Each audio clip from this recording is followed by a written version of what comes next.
So, dear student, today we are going to have a practice on some sentences. Those sentences belong to passive voice. And today we will see that how to speak those sentences where we use shall or will, may and should. Okay. So very first, let's start with shall and will. हम जा रहे हैं कुछ ऐसे sentences देखने जो कि शैल या विल का इस्तेमाल होगा लेकिन पैसिव वॉइस में। मतलब एक ऐसा सेंटेंस हम देखेंगे जहां आपको पता नहीं चलेगा कि इस काम को करने वाला कौन है। काम होगा लेकिन इस काम को कौन करेगा इस बात की जानकारी आपको नहीं मिलेगी। बोलना कैसे? Very simple. सबसे पहले आप बोलेंगे सब्जेक्ट। क्या बोलेंगे? सब्जेक्ट के बाद आप बोलेंगे या तो शैल या तो विल। आई और वी के साथ शैल बोला जाता है, बाकी सबके साथ विल बोला जाता है। हालांकि आजकल मॉडर्न इंग्लिश में सभी के साथ विल बोला जा रहा है। अगर आप सभी सब्जेक्ट के साथ विल बोल रहे हैं तो इसे गलत नहीं माना जा रहा है आजकल। और विल के बाद आप बोलेंगे बी प्लस वर्ब का थर्ड फॉर्म। तो पूरी बात ऐसी हुई, सबसे पहले आप बोलेंगे सब्जेक्ट, फिर बोलेंगे विल बी, फिर बोलेंगे वर्ब का थर्ड फॉर्म। और जब इस स्ट्रक्चर से जो भी सेंटेंस बोलेंगे तो सुनकर पता चलेगा कि कोई काम किया जाएगा, कौन करेगा ये चीज मालूम नहीं चलेगा।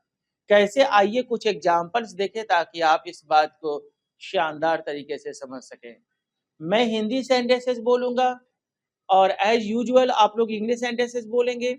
आपके बोलने के बाद मैं इंग्लिश सेंटेंस बोलूंगा ताकि आप जान सके कि आप गलत बोल रहे हैं कि आप सही बोल रहे हैं। Are you ready for that? मुझे पीटा जाएगा।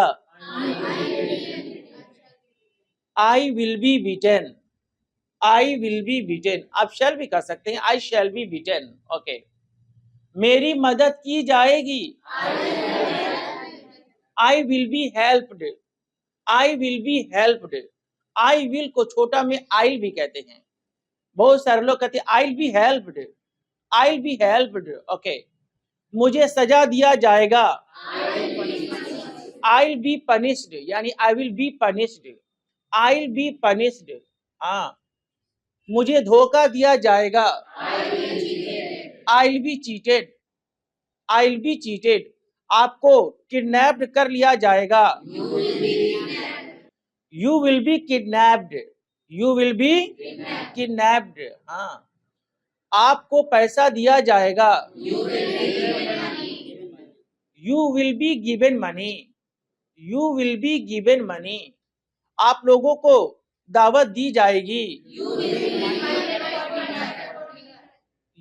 Be invited for dinner. You will be invited for dinner.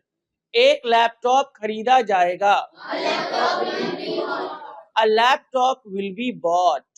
A laptop will be एक आईफोन खरीदा जाएगा। An iPhone will be bought. An iPhone will be आज ये टाइम है, बाद में कहेंगे टुडे। आज लेसन नंबर 10 पढ़ाया जाएगा। Lesson number 10 will be taught today. Lesson number 10 will be taught today. Okay.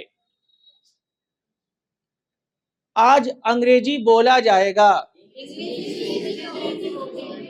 English will be spoken today. English will be spoken today. बच्चों को इनाम दिया जाएगा। The children will be rewarded today. The children will be rewarded today. यह कमरा साफ किया जाएगा। This room will be cleaned. This room will be cleaned. अगर मैं कहूं कि यह कमरा साफ नहीं किया जाएगा तो आप विल के बाद नॉट बोल दीजिए, विल नॉट कह दीजिए। इससे भी अच्छा होगा कि आप वोंट बोलिए, वोंट शॉर्ट फॉर्म में वोंट। यह कमरा साफ नहीं किया जाएगा। This room won't be cleaned. This room won't be cleaned. Mantasha को नहीं पीटा जाएगा। Mantasha won't be beaten. Mantasha won't be beaten. आप लोगों की मदद नहीं की जाएगी।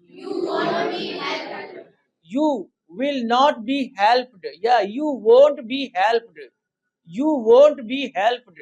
हाँ, उन लोगों को बेइज्जत नहीं किया जाएगा.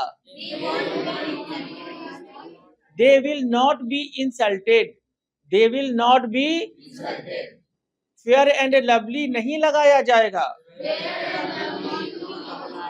अगर मैं सवाल करूं तो शैल विल पहले बोल देंगे, विल पहले बोल देंगे. क्या आपको पीटा जाएगा? Will you B beaten? Will you B beaten?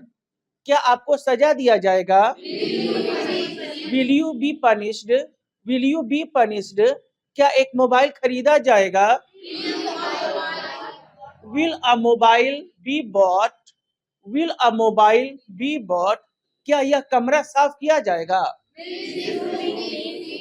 Will this room be cleaned? Will this room be cleaned? कहिए why will?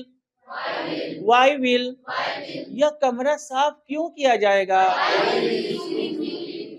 Why will this room be cleaned? तुमको क्यों पीटा जाएगा? Why will you be beaten? Why will you be beaten? आपकी मदद क्यों की जाएगी? Why will you be helped? Why will you?